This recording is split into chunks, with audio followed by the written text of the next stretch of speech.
Hey, welcome back. So, guys, as part of the previous session, when you start your execution, right, every time it's reinstalling the app. Let me show you that behavior once again. So, I'm just executing my test. If you look at on the mobile application, it uninstalled the app and it reinstalling the app, and then it is performing the further operations, the execution and other chunks. So, somehow I felt that the reinstallation may take some time, and somehow I felt that I need to use the previous session information with which I don't want to reinstall my application. So as and when in such situations, if you don't want to reinstall your application, if you look at the execution that you are triggering, you are triggering a configuration of a iOS simulator debug. So for that debug simulator, as part of the detox configuration file, so this is the one, we can do some additional configurations here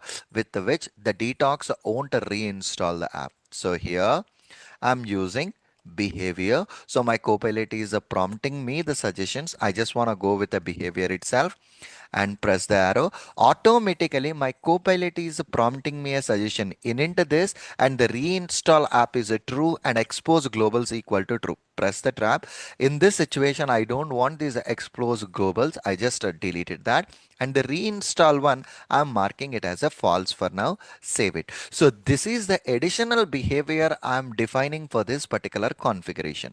Now, let me open the simulator, and now, yeah, let me try to run the program and check it out the device. See here, the app isn't reinstalled. It directly launched the app and it's performing the operations. Whenever you want to use the session information in such cases, right, you can simply use this additional configuration to this particular, you know, the device that you are targeting for, or the build that you are targeting for, and you can perform the further operations. Okay.